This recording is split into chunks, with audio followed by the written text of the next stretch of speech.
Hey, Chapee here. I thought it was about time to do a product review on the Kathmandu Quest tent. I've now been using it for a little over 8 weeks. Set it up, I think, about 12 times at least. So qualified, I think, to give you a good review on the tent. So it's purpose designed for possibly 2 people traveling where they can split the tent and the poles. It weighs 5.4 kilos. So 1 person carrying the poles, 1 person carrying the tent would be a reasonable, comfortable load for anyone hiking, mountain biking. So for motorbiking, not an issue. 5.4 kilos wasn't a problem for me. And it gives me a nice comfortable tent that I've got a vestibule area in the front, a veranda area here. As you can see, I can have the front open. I can have the side section over here open as well. And most importantly, in the sleeping compartment at the back here, I can stand up. So a lot of people have had tent envy. They've come over to me and said, hey, where'd you get that tent? Even though it's got Kathmandu plastered all over the side of it. Dome tents are great, but for motorcycling, a lot of people just get those small, lightweight domes, and they get tired of crawling in, crawling out, trying to change when they're lying down on their earbeds, whatever. So a few of them have come over and said to me, hey, nice tent, and want to know the weight and want to know how small it packs up. So all those things are completely viable.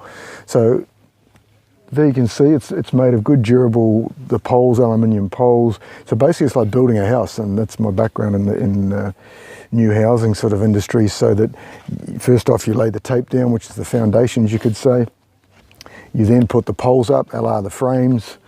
You can then erect the internal part of the tent and then put the fly sheet over. Now the beauty is, and the real thing that Kathmandu have put a lot of thought into, is everything is color coded. So you've got blue tabs at the front, gold in the middle, silver at the back. So it's pretty much idiot proof. You can get this thing set up in a good space of time, get it around the right way, and all nice and comfortable. So let me take you for a tour, show you some of the features of the tent, and you can see for yourself.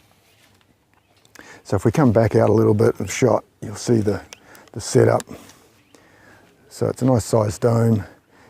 They've thought of most things modern with the tent. So there is a solar system you can get that goes into this clear plastic panel here that you can charge up your phone or any of your iPod, anything like that. Lights, I've got a lantern from Kathmandu in there as well that charges up. So didn't buy the panel. I just didn't think I needed it, but I'm starting to think maybe that would have been a good thing to get.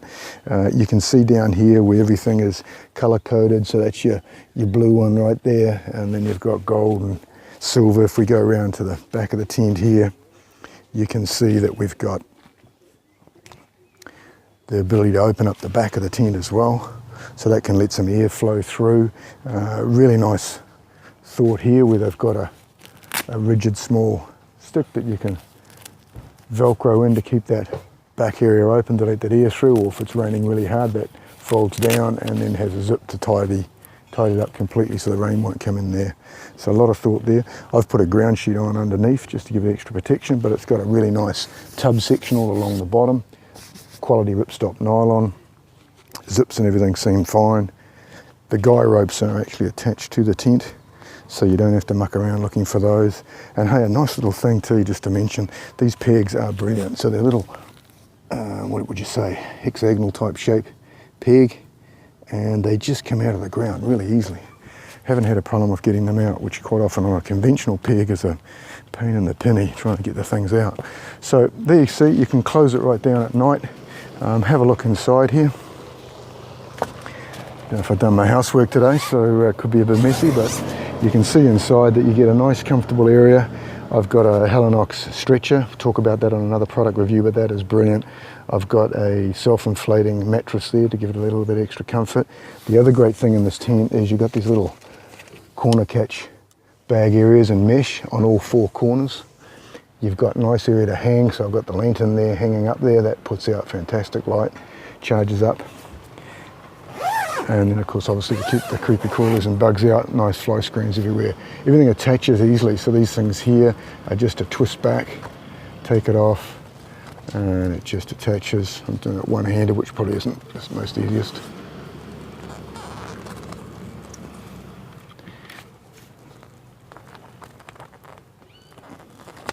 Okay, I'm making a mockery trying to do this one-handed. For any one-handed campers, this could be an issue. There you go, it just clicks back on. So two hands it's easy. I can put a little outside light set up on the frame here. There's a good place to hang things, to dry things as well. Also got these catch areas outside, so there's two of those. Good to put the washing requirements in there, bug spray, things like that. So there you have it. You can see the webbing structure that goes around to configure the tent when you first set it up. So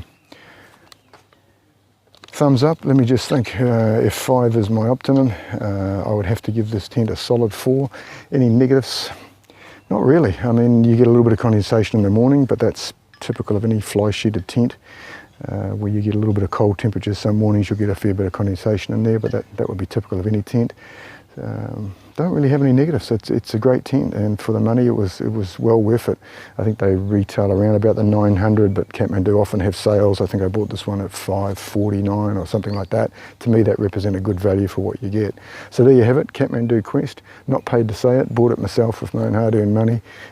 Did a lot of research. What I did like about it is I can actually get the bike almost backed in to this festival area. So if I'm in an area where I'm concerned about safety, I can literally back the bike in, bring this front cover down and almost encase the bike in front of the tent. So it's nice and handy. I can make sure no one's meddling with the bike at night. But there you have it, great tent, Kathmandu Quest. Recommend it if you're doing mountain biking, 2 people hiking, or well, like I'm doing a mountain bike tour around Australia. Perfect choice. So for me, I'm giving it a 1, 2, 3 and 4 thumbs up. And knees in the breeze, eyes on the horizon. See you on the flip side.